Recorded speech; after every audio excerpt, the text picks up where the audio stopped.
Hi, everybody. Before we get to another great interview, please do us a favor and like and subscribe.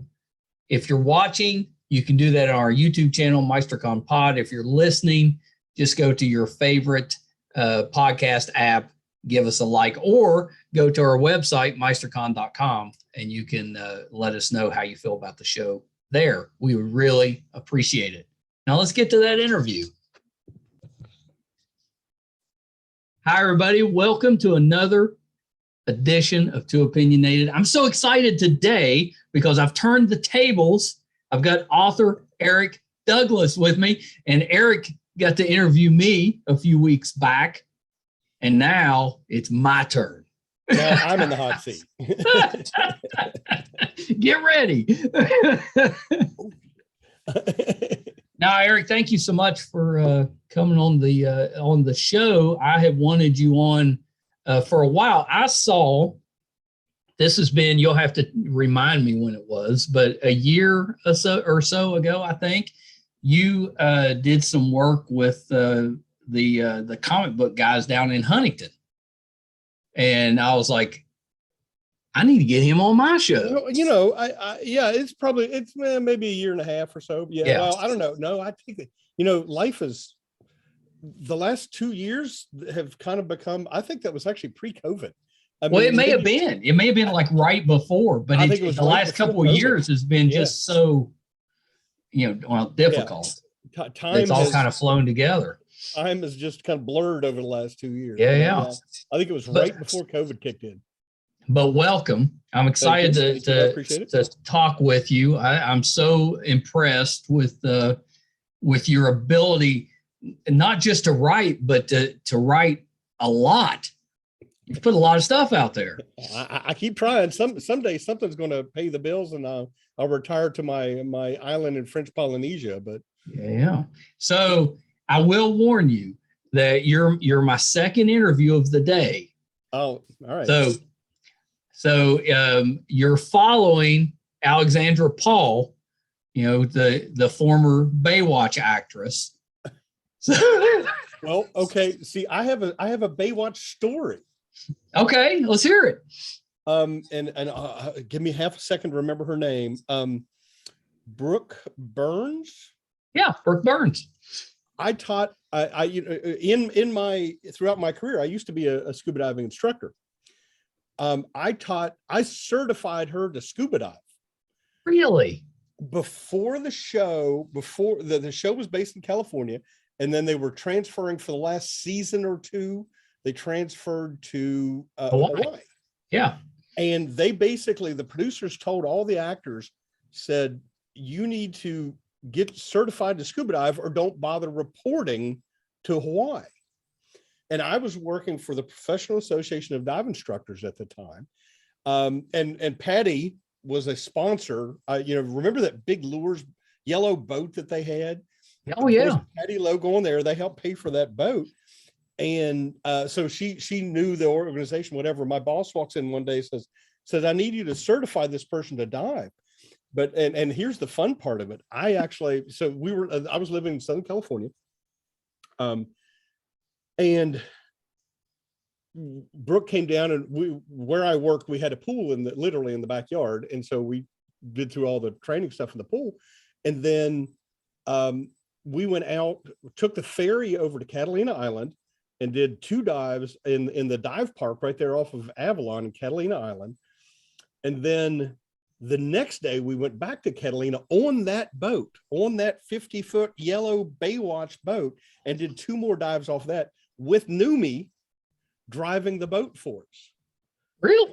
That's my Baywatch story. And I have pictures of me and them scuba diving off the big Baywatch boat. What did you think when you're asked to certify someone, and then it turns out to be this movie star? It was, and my first wife, but I was married at the time, and I went home and was like, honey, guess what? And she was all about it. She thought it was the greatest thing ever. So, and I will say too, in Brooke's case, I think she swam in college. She was very athletic.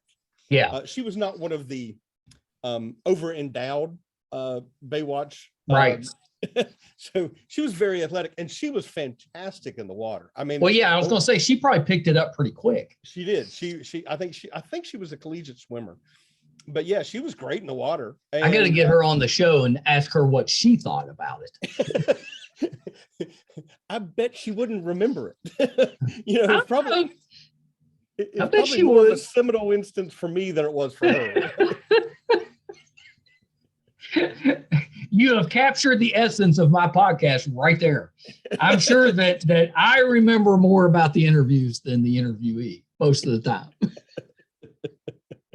Yeah, I'm sure of that. Well, so tell me a little bit about, how does a West Virginia raised guy end up as a scuba diving instructor? Scuba diving instructor who then ended up traveling the world. I mean, I have been on every continent except for Antarctica. Wow. I've had some great fortune. No, okay. So to back up, my degree, you're right. I grew up and not far from where you are right now. I grew up in Cross Lanes, West Virginia.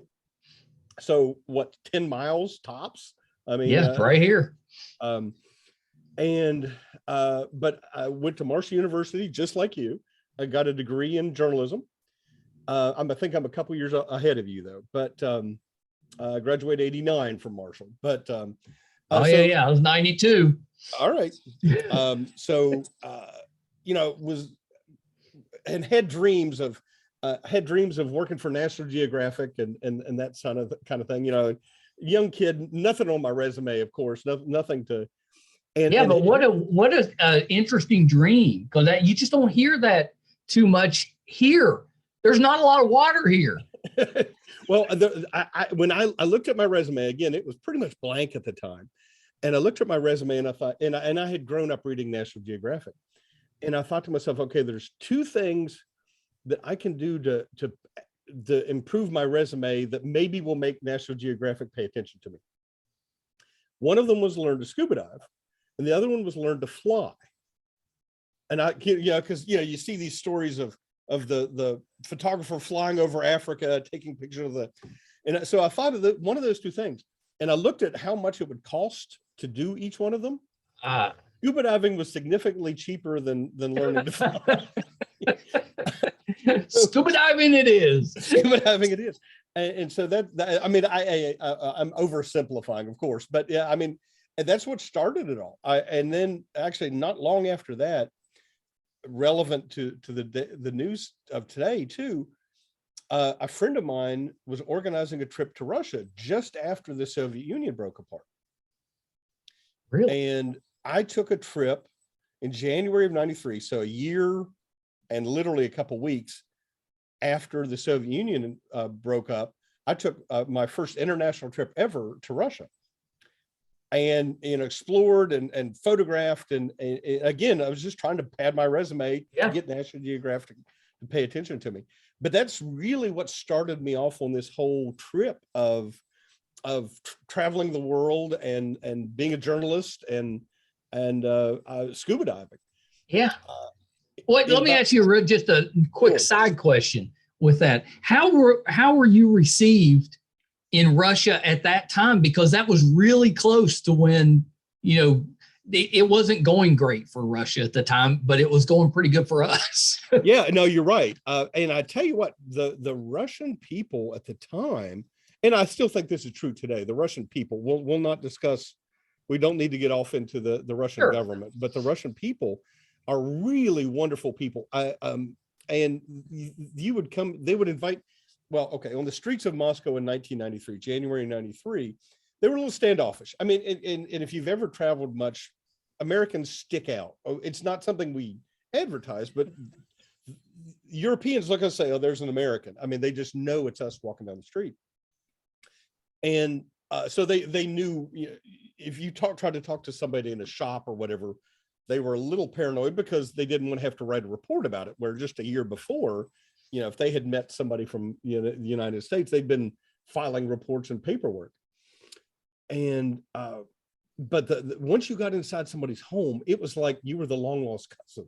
I mean, they wanted to feed you, and they were giving you gifts and getting out the best of everything they had. And I've actually been there 7 times now, and it's every time I've had the same experience. Well, so the other 6 times, was that because you enjoyed it so much the first time, or was it work related?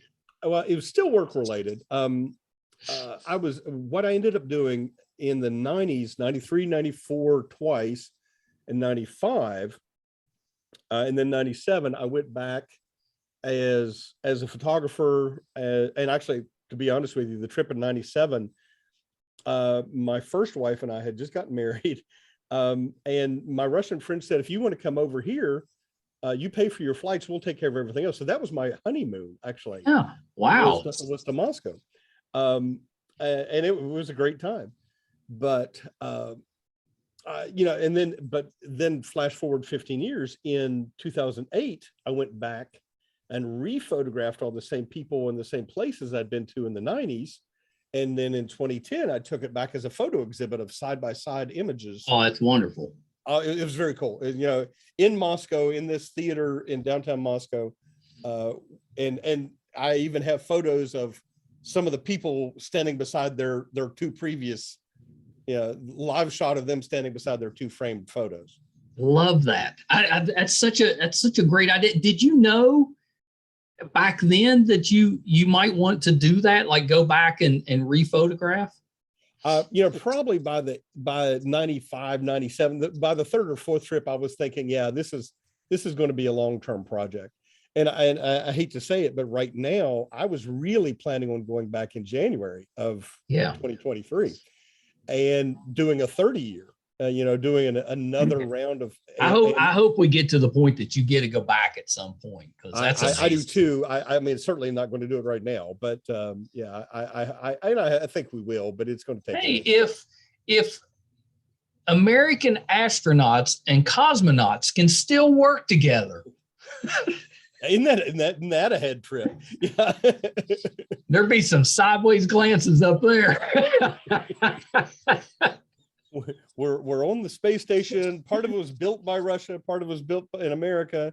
Yeah. It's a crazy time we're living in. It is a very crazy time. So how or when did you decide I'm going to write? Was that something you wanted to do growing up? Did you do some of that in high school, or was that something that you developed, in your travels? The funny thing is, I love those stories from authors talking about, well, I used to make journals, and I didn't do that. I wish I probably should make up a story just so I can fit in with the rest of the club, but I didn't do that. But where it came from, again, my degree's in journalism. I've worked in newspapers. I've written for magazines, and that's when I kind of got the bug of telling stories, of storytelling, but nonfiction stuff, talking about people and telling their stories. And I really learned that I loved that. It wasn't until 2004, almost 20 years ago now, of course, but it wasn't until about 2004 when I was traveling in the scuba diving world, in the scuba diving industry. I was actually on Grand Cayman. And well, to back up one step, the Tom Clancy books in the 90s, the 80s and 90s. I remember it's kind of like the Harry Potter books later. I remember my friends and I going to the bookstore when they released the next Tom Clancy book, and then we pass it around. And do you have a favorite? Probably, well, Clear and Present Danger is definitely up there. Hunt for Red October, though, probably, the beginning. Yeah. But some of them, I mean, they were all fantastic. A couple of them are really kind of disturbing. There's one where the Japanese pilot crashes a plane into the Capitol. That was kind of disturbing. I used to do a lot of trade shows, and there's another one, and I don't remember, and it may actually even be the same book, where they aerosolize Ebola and take it to trade shows and set it off, and then all these people leave, and like every time you go to a trade show, you're like, all right, is somebody poisoning all of us here? But no, so and that was really kind of the formative for me.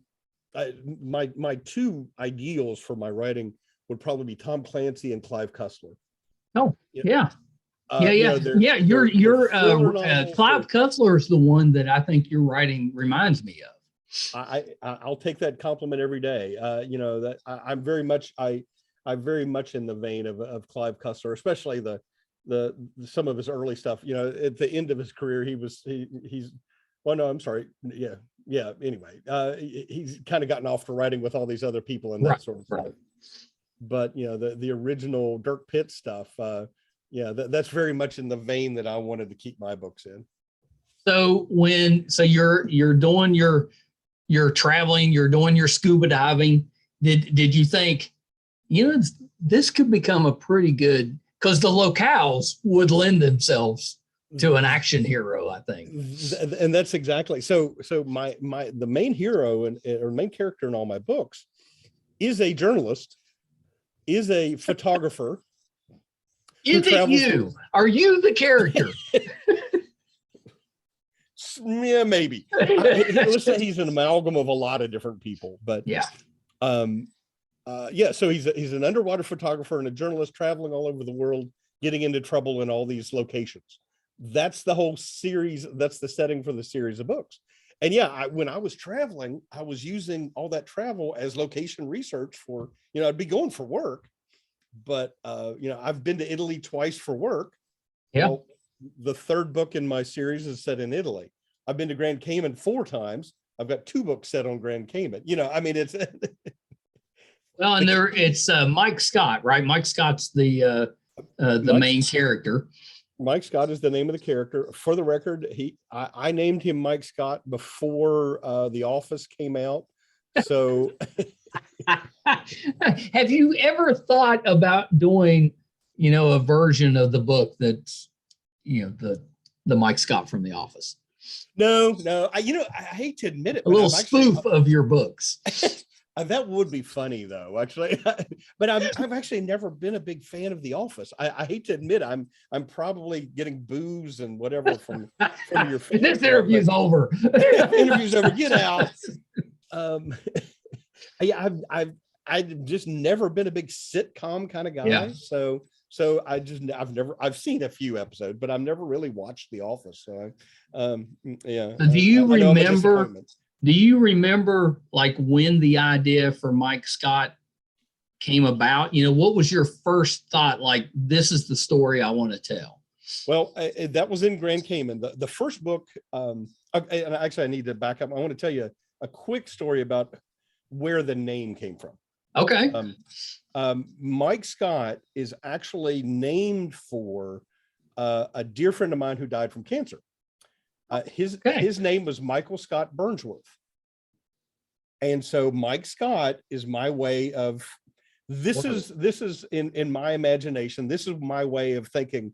If Mike had lived, he died, he was a year older than I was. He died back in 89. I mean, this was, 30 years ago now.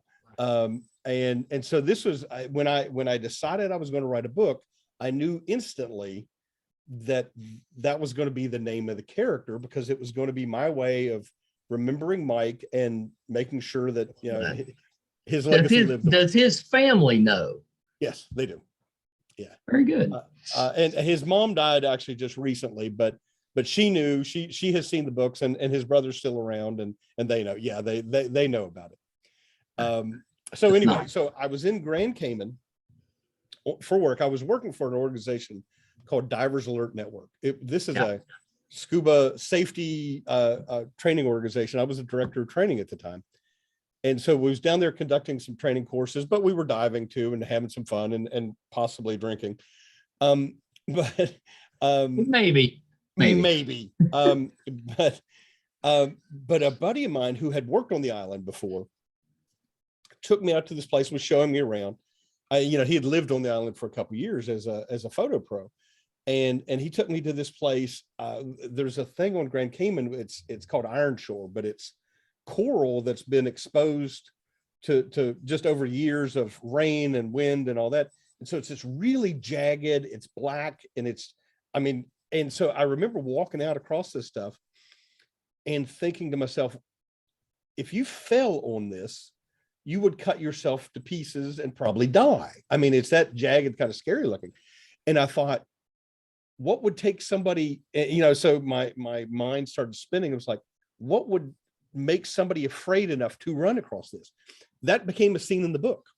I actually, in the first book, in Cayman Cowboys, the scene is about a third of the way in. But so I wrote, that's the very first scene I wrote in my very first book, was this scene of this young woman being afraid, fearing for her life, and running across the Iron Shore and dying ultimately. But yeah, I love that, because I think if I was a writer and I really had a good idea for a first scene and I wrote that scene, that would inspire me or motivate me to keep writing. Well, and then I thought, okay, I'm thinking, so how did she get there? So, okay, I've got to go back and do all the prequel stuff, you got to backfill all the beginning stuff. But yeah, no, that's exactly where it started. And 20 something books later, oh, it's amazing. You're so prolific. I'm so impressed with that. When you did the first one, so you have the idea, you write the book, but then what? That's almost the easy part. How do you get that book out there? How did you go about that? Well, and I'll tell you that the publishing business has changed so much in the last, so that book came out in 2005. The publishing industry has changed so much in the last 17 years that I almost started all over again, pretty much did in 2012. Back then I actually was able to get that book and the next two. So I had 3 books published with this kind of what I would call a second tier publisher. I didn't pay them anything, but they definitely weren't one of the big ones. And I wasn't making any money. It wasn't a good way to market them and that kind of stuff. And then in 2012, after Amazon had really taken off, I ended up taking those 3 books back from that publisher. Once the contracts were up, I took those 3 back, and then ended up actually independently publishing everything. I do have two nonfiction books through publishing houses on other topics, but everything else I've done since then has been independently published. And that's I've kind done of the thing now, right? Yeah, I mean, that's the way to get your ideas out there. And a lot of times, not just easier, it's actually, you make a little bit more doing that. You can make more money. A $15 book through one of the big publishing companies, the author might see $1, right. And if you sell it through Amazon, your publisher, depending on your publisher, you're going to make anywhere from 80 cents to $1 off of a book, depending on how it works. Where I set the prices, if somebody buys my softcover book off of Amazon, I make $4 or $5. If somebody buys the ebook, even at a $5 ebook, I'm making $4. The nice thing about it is I can control the prices. I can, if I want to lower a price or something, I can control all that. Yeah, I love that. It's really interesting how that has kind of evolved with kind of the emergence of the internet, social media, and all that stuff. You've got the ability, like my grandfather, who was a pastor, he wrote books and self-published. But back then it was very difficult to get that out of there. There was no way to market that. The way to market, you had to buy 5,000 copies and they sat in your garage, and if moisture got into them, they were ruined. And now it's completely changed in the last decade now, in the last 10 years now. That's pretty great. So how has Mike Scott evolved? Over all these novels, has that character changed at all? Is he growing? Is he getting older? What's going on with Mike? Well, he certainly has gotten older, and probably in the first three books, there was a different woman in every book. It was, and really, well, you were a younger man. Exactly. Well, even really through the first 5 books. Yeah, the first 5 books. So there's 11 stories in the Mike Scott series now. But in about the 6th book, I decided I started bringing back characters that I had created in the earlier books. And so the first several books were just pretty much standalones. There was no storylines, whatever. In the 6th book, I ended up bringing back. So the 6th book is Return to Cayman. Actually, Mike Scott goes back to Grand Cayman, but I brought back a woman he met in the 3rd book, Dr. Francesca DeMarco. She's an Italian archaeologist. Frankie, she goes by Frankie. And so she comes back in that story. A couple other characters come back. As of the 11th book, Mike and Frankie are getting married at the end of the book. So yeah, he's definitely grown up. Congratulations, Mike. I'll send you the gift registry. He's definitely evolved. He's definitely grown up. Yeah, like I said, the first 5 books or so, he was a bit of a playboy playing the field, and there was a different. He's settling down now. But he's settled down. He's grown up a little bit, and actually in the last 2 books, in the 10th and 11th book, one of the things he's struggling with is protecting the people he loves. Because he's getting himself in these kind of situations, and in the 11th book, it's not giving the story away, but Frankie gets kidnapped, and he has to rescue her, and so he's struggling with the lifestyle that he leads, putting the people he loves in danger, and so that's kind of his character arc of development. That's really good. That's really interesting. So is he solving mysteries? Is he, what's he doing? Yeah. So most of them, so they're all ocean related. They're all in that sort of thing, and but they're mysteries, thriller novels. Have you put in any, is there any hidden treasures in the book? Mike is often looking for shipwrecks. In this case, in the 11th book, he's looking for the guy who kidnaps Frankie needs her help as an archaeologist to find this shipwreck. That is a real shipwreck, by the way. It's the Nuestra Senora de Juncal, which is a shipwreck. It's a Spanish era shipwreck off of the coast of Mexico. And so the bad guy needs Frankie's help to find that. And then so Mike is also searching for the shipwreck using all the technology and gadgets, because he figures if he finds the shipwreck himself, that'll at least get him in the neighborhood for where Frankie is. So it's a race to find the shipwreck and rescue Frankie and that sort of thing. But here's kind of the fun twist in the ultimately, I guess, in the 5th book, and then where did it show up? And there's another one it shows up in too, but at least in the 5th book and the 11th book now, there's a bit of what we would call magical realism. When magic kind of shows up in everyday life, there's the 2 book, the first book, the 5th book is set in Mexico, and then this one's back off the coast of Mexico. Really don't do inland a whole lot. Most of it's on boats. But there's a stone, the Mayan heart stone.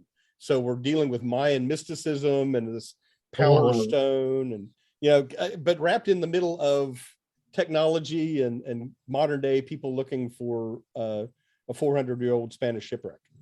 Yeah, I love that so much. Are you incorporating ideas like when I was younger? You'd have those kind of fantasies of finding pirate treasure and that stuff. Are you getting to live some of that out through the books? Well, sure. And you know, I've never been on a true shipwreck search like that, but I've dived on shipwrecks. I've experienced Wow. very much that scene too. So, you know, off the coast of North Carolina, there are World War II era shipwrecks that are, you know, you can see where the ship was torpedoed by a German U-boat. I have dived on a German U-boat off the coast of North Carolina, actually, that was That's sunk. exciting. So yeah, I mean, it's certainly living out those childhood fantasies and stories in the books we read as kids, but some of it's too stuff that I've been and seen. The other thing that I always tell people is I grew up watching the Undersea World of Jacques Cousteau every Sunday night. Me too. You know, and so that's kind of where I got the bug for wanting to learn to scuba dive and wanting to go on those adventures with the captain. Yeah, that's awesome. Yeah, it was Jacques, and then you had Wild Kingdom. Mm-hmm. You know, if you were more land-based. But yeah, for a kid growing up in West Virginia, I remember every Sunday night watching Jacques Cousteau, and I want to do that. I want to be like Yeah, him. that's terrific. Yeah, I loved watching those shows because it seems so unreal. Mm-hmm. You know, when you're a kid, you know, it's such an adventure with that. That's and there wasn't the you didn't have easy access to that sort of thing. It was, you know, very exotic and just seemed so far away. That's amazing that you actually got to live some of that. Some of as it, you yeah. grew up. I'm still waiting to get the call from National Geographic, though.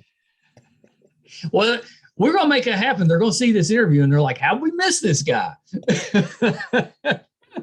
from your lips to God's ears, right?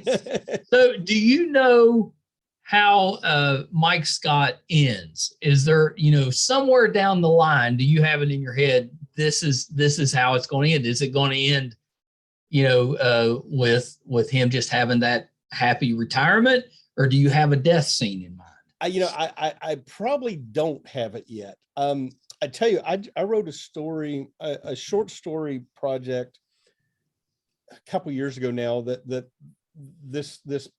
person who was organizing was trying to get everybody to envision what it would be like if the oceans rose 2 meters, you know, if the worst climate change happened and we're 6 feet further underwater than we are now. And I wrote a story for that. And it's probably not 1,000 words. It was a fairly short story. Yeah. But it, you know, and it's set 50, 75 years in the future, but it's Mike Scott's son. I like that. And actually in the story, is it his and Frankie's son? It isn't Frankie's son, exactly. Okay.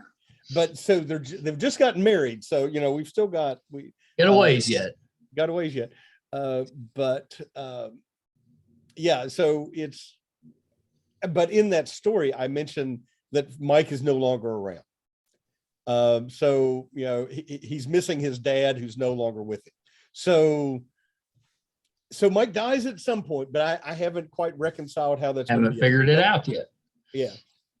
Well, I was curious if you had intentions to write, you know, a story where he's older and he's, you know, maybe not as athletic and spry as he was when he's younger. So he's having the adventure, but he's having a lot more trouble with it. You know, I won't be surprised if that happens because I feel that every morning when I get up. Yeah, me too.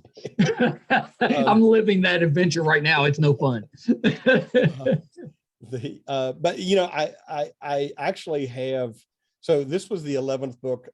I know what the 12th book is going to have to be because I kind of backed myself into a corner at the end of the 11th book. Yeah.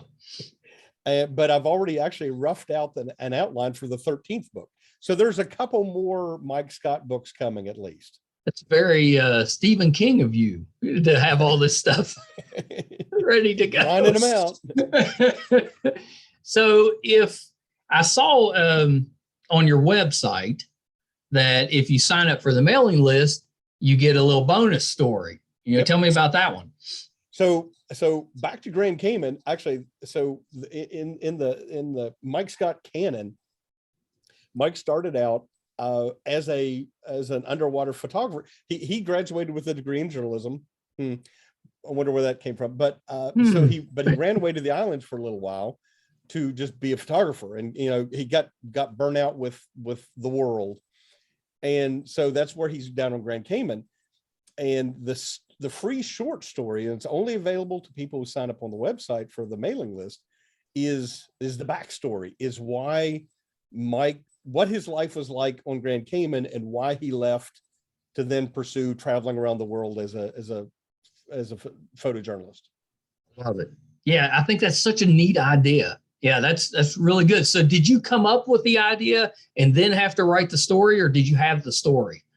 No, I had to write the story. I had said for 5 books that Mike Scott was a photo pro on Grand Cayman, and then left at some point to go back to the world. Yeah. And then I had to sit down one day and said, why? What happened that? So I then had to write that story. Yeah, I think that's such a good idea. So off of authoring a little bit, how you're traveling the world, you're doing all this stuff, you're writing for magazines, you're authoring books. How do you end up back in West Virginia? Well, the short version of that is family. For various reasons. My first wife and I had gotten a divorce. She had moved back up here with my kids. I was living in North Carolina at the time. So to be closer to my kids, my parents are getting older. My new wife was also from here. It's just kind of it's all about family. And so. Don't you think, as just West Virginians in general, we tend to somehow, someday end up back in the state? It just seems that way anyway. Yeah. I mean, some of us never leave, but it does seem like that happens a lot. As people get older, they explore the world. Years. Yeah, that's a long time. And really never expected to be back here. I've been back 10 years now, but never really expected to be back. Yeah. And then it all, I am a true believer in things happen for a reason. That's right. And I can kind of look back at my life and I can see a path. I mean, when in the middle of it, I didn't have a clue what was going on, but I can see a path for one thing led to the next, and I'm where I'm supposed to be. Yeah, that's terrific. Yeah, that's terrific. So have you written yourself into the books yet? Has Mike run into, a guy working at a radio station or anything like that just happens to have your name? I have not done that. I've been tempted. I know Clive Cussler done that in a number of his books. And I've thought about it. I'll be honest with you. I've most definitely thought about it. I've used a bunch of my friends. Well, that was my next question. Are you putting, friends and family members in there? Because if I was a friend or a family member especially, I'd be like, hey, Eric. I might have killed my brother off in one of the books. He probably loved it. Maybe. Oh, shoot. But yeah, no, I've used friends. And I tell you what, for all I've written probably well over 800,000 words in the Mike Scott series. But the thing I struggle with the most is coming up with names. So yeah, I absolutely pull names of people I know. And yeah, I mean, if you're my friend, you will end up in one of my books. Awesome. Yeah, I think that's a good perk. Or yeah, I hope they all see that as a perk.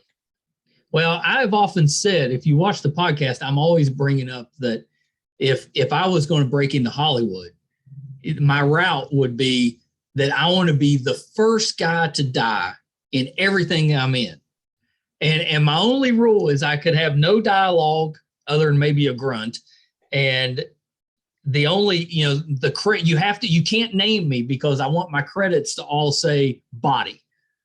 First death, dead guy number one. And I want that's going to be, to the point that at some point they're going to be like, we've got a death scene in this first one. And they're going to be like, we got to get that Mike Wall guy. He's the dead guy at the beginning. If you need a first death in a book, All right. I'm your guy. I'm your guy. But you can't name me. So you're going to have to just describe me. So that's the way I would know. I'll describe you in such a way that everybody goes, it's that guy from that podcast. It's that podcast guy. Maybe I could use your book. So this guy dies doing a podcast and then gets thrown in the ocean. Yes.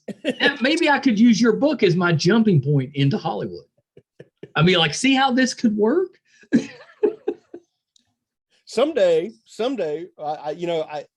we've seen a lot of it lately. Someday I'd love to see one of my books turned into something. Well, I was getting there is that, have you thought about marketing that as a, I think it would lend itself to like a television series, like really a really good television series. I've thought about, I've certainly thought about all of, of course, every author dreams of having them turned into it.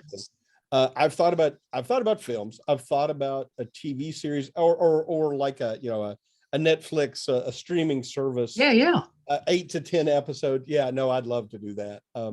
Actually, for what it's worth, it hasn't made any traction in well over a year, but there is a screenplay based on my first book. A screenwriter has written a treatment or a full screenplay of my first book. But yeah, it's between COVID it's tough and everything to get else. in there. Yeah, it's tough to get. I said it's tough to get in there into Hollywood, but I mean, your books. That seems like. I mean, there's so much material there. They could have as many seasons as they wanted. Again, from your lips to God's ears. We got to get this out there. Because then if we're instrumental in getting that on there you go. Not only my breaking into literature, there's my break into Hollywood. Absolutely. Dead guy number one. Dead guy number one. Now it really does seem like it would be. I mean, people love thrillers. And we started out this conversation talking about Baywatch. You've got attractive people wearing not a lot of clothes in beautiful locations. Yeah. I think it's a recipe. It's an escape. All your producer friends, you just line them up. I'm gonna work on that for you because I think that's it. And then all I need is just the special thanks. We can make that happen. Thanks. That's all. Just a little. I'll mention the contract. We'll make that happen. Yeah, we'll make it happen. I think wouldn't it? It lends itself to Netflix or Amazon, Hulu. Anybody that needs an adventure series, I'm in. Well, again, there's 11 books, and I've got a couple more in the works. So yeah, you're right. We could have series after series after series. Yeah. So do you have like a dream cast? Have you thought through who would play Mike Scott? I've had that conversation. I don't. I've certainly looked at actors. But the problem is when I look at an actor, and because Mike's somewhere in his 40s, I look at people our age, but they're too old to play. You got to have him young enough so he has time to age. Exactly. And so, I don't know a lot of the younger actors all that well. Perhaps Nathan Fillion. Well, but Nathan Fillion's our age. I'd love for Nathan Fillion to do it. I have been told back to his Castle days and me when I was a bit thinner. I've been told I look like Nathan Fillion. Yeah. That's why I brought him up, because I think you do. But there's a connection. Nathan Fillion, he could be a great Mike Scott. Well, there was a lot of rumors that he was going to be the star for the Uncharted video games. Really? Now it turned out they ended up casting Tom Holland, a younger actor. But those are those kind of adventure type of thriller type of games. Well, maybe this would be his alternative. Well, do you have Nathan's number in your phone? Yeah, no, not yet. But I will work on that. I mean, if he wants to do it, then you're like, well, you're a little older, but okay. Yeah, okay. Twist my arm. I mean, he is playing a you know, the 40-year-old rookie, and he's like 40-year-old. So no, I think we're on to something. I would take Nathan Fillion in a heartbeat. Yeah. There you go. I'm sure there's a zillion others. That's why you don't want me casting, but.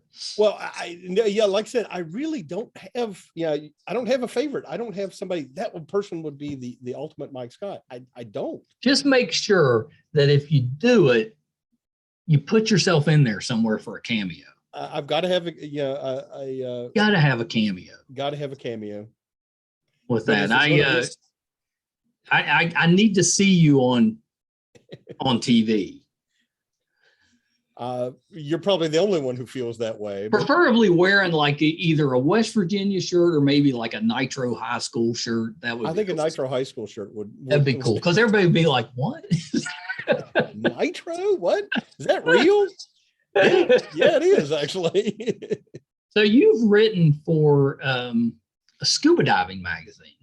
I still write. I've actually for 13 years now. Well, since 2008, so 14 years now. I've written a column for Scuba Diving Magazine that looks at dive accidents and well, that's what I was going to ask you. What are you writing about for Scuba Diving Magazine? They literally I every year I pitch about 15 stories, but it's true dive accidents. And most of the time somebody died, and then I analyze them and discuss what they did wrong. And it's called Lessons for Life. It's what you can do so you don't die from what these people did. It's accident analysis. Yeah, that's actually really useful. Like if you were interested in diving and stuff, that would be really useful.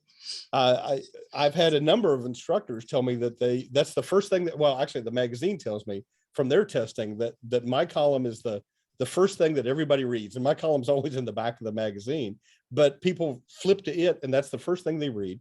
Well, yeah. And I've had a lot of dive instructors tell me that they use them in their classes. They use those stories in their classes as examples of what not to do to when they're teaching divers. Do you have anybody coming up to you here in West Virginia saying, "Can you teach me how to dive?"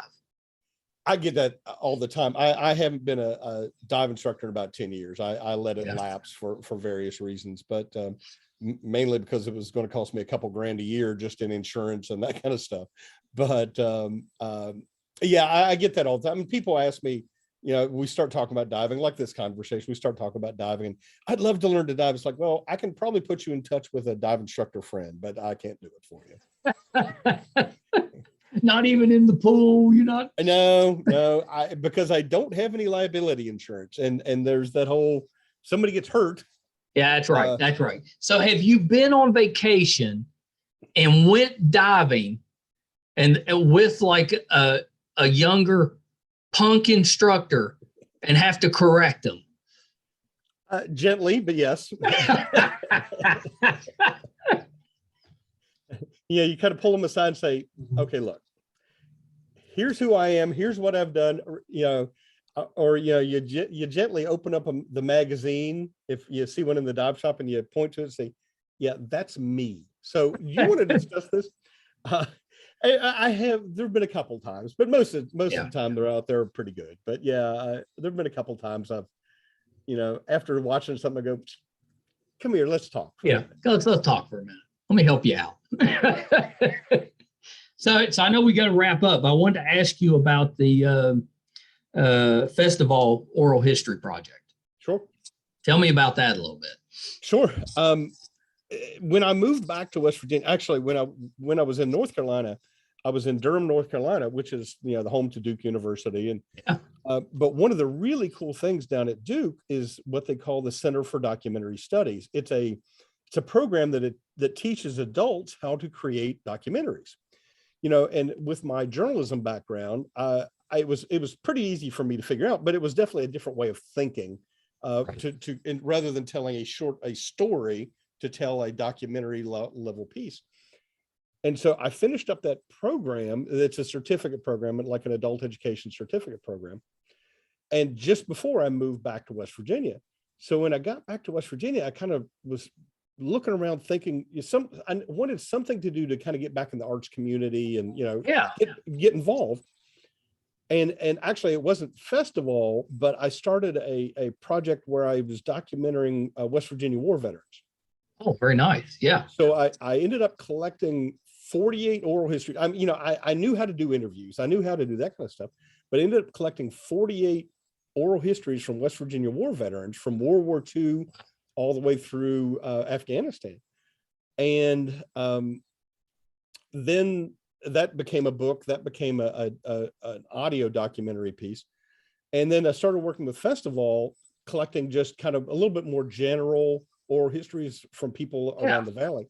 Altogether, I've recorded more than 150 oral histories from people, just listening to them tell their stories about their life. And I love it. It's a blast to do, because, I always tell people, you hear the history stories or the stuff in the history books of, so-and-so crossed the Delaware or whatever, but you don't hear about the third guy back in the boat who was a farmer, and, here's the family recipes. Right. And it's for me, oral histories are about how people lived at that time rather than what they did at that time. Even the veterans documentaries, we talked certainly about war and everything else, but we talked about their experience of leaving home or missing home or losing a buddy. It was about their lives more than, we were traveling up this hill and we engaged the enemy. We didn't have those conversations. We talked about their life as a veteran. And so that's for me what oral history collections are about. Yeah, I've collected over 150 now. That's amazing. Yeah, and it's a hoot. I love every minute of it. Yeah, and that's time consuming. It is time consuming and it's draining. Oh, it's very similar to what you're doing with this. After an hour interview, if you do a couple in a day, it's exhausting. Yeah, it's surprising how tiring just talking can be. Mm-hmm. I learned, I used to back 3 or 4 in a row. I learned to stop that real quick. Whoever that last one was, it was a little dicey.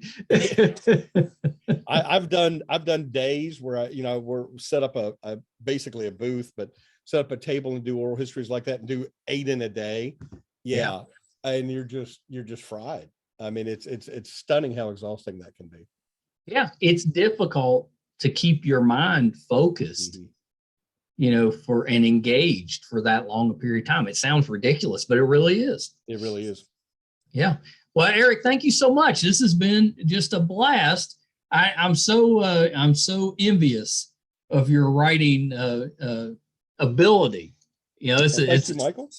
Yeah, just terrific. I love the fact that you've created this character and just you're doing a whole life for him. I think that's terrific.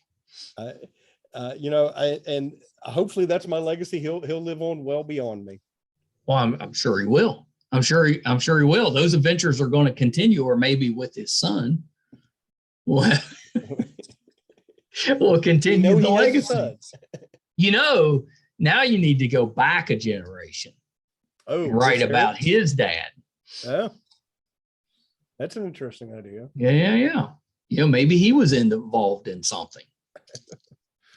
All right. That's an interesting challenge. Those are writing exercises kind of things. So that's fun. That's for a challenge to get yourself out of a funk. That's always an interesting challenge. Yeah, that's true. Yeah, that's true. You could write about Mike when he's just a boy. Mm-hmm. But to have the story focused on his dad. There you go. That one's for free. You'll get a credit. You'll get a thank you credit for that. Dead guy number 1. So Eric, before we wrap up, anything you're working on that we can kind of keep an eye out for? Right now I just finished up. I just released the last book. My day job is kind of taking precedence right now. But I'm hoping that'll settle back down here in a couple of weeks. So you're the news director, West Virginia Public Broadcasting, right, during the day. During the day, superhero writer at night. Yeah. So it's a really busy time right now. But I'm hopeful here in a couple of weeks things will kind of return to a normal dull roar, and I can get some writing in. Yeah, that's terrific. Okay, so last thing, where can we find you on social media? What's your website? Where are you on social media? The website is, I always tell people this story. I've had this website since I had my first book, but my website is booksbyeric.com. I was optimistic that there was going to be more than one book. I love that. when I got it could That's be a very glasses half full type of. Exactly. Yeah, but booksbyeric.com. I've kept that for almost 20 years now. I'm probably most active. I'm on Twitter, I'm on Instagram, but I'm probably most active on my Facebook page. I have an author page on Facebook and then on the website. Yeah, us older guys tend to like Facebook. Yes, we do. And I'm certainly not on TikTok anywhere. I was like, you're not TikToking yet? No. I'm on there. I've been posting, clips from the videos on there, but that's as far as I can go. There's no dancing or anything else going on. It's just clips from the interviews. Yeah. Yeah, no. Nobody wants to see that. No, nobody. Mike, not yours. No, nobody wants to see that. They do not want to see either one of us dancing. I can tell you that. Or maybe they do. Well, yeah, for comedic value. Yeah, maybe that's the key is you got to get on there and just act a fool. I don't know. I haven't figured it out yet. We'll see. We'll see. Eric, thank you so much. And let's do this again. When you get that next book out, let's talk some more. I appreciate it, Michael. Thank you. Oh, you're so welcome. Okay, hold on one second. All right, so that's the talented Eric Douglas. What a life he has lived so far. I could spend a whole evening talking to him just about the adventures that he has had. Really exciting. I hope you guys enjoyed that. Definitely give the Mike Scott thrillers a chance. So well done. So well done. Eric's a talented writer, and I'm sure he's terrific at scuba diving as well. Thank you guys so much for tuning in again this week. I don't take that for granted. You could help us out with our YouTube channel, MeisterCon Pod. If you could give us a subscription, we would really, really appreciate that. You can find all 350 or so episodes, audio and video, on our website, meistercon.com. There's a really, speaking of good writing, my son Brett writes the blog for the website. He's such a talented writer. It's geeky. It's fun. I think you'll enjoy that. If we're doing anything in studio, if we are going on location, if we're covering a convention, all of that will be on the website, meistercon.com. Thank you guys so much. Until next time. Bye, everybody.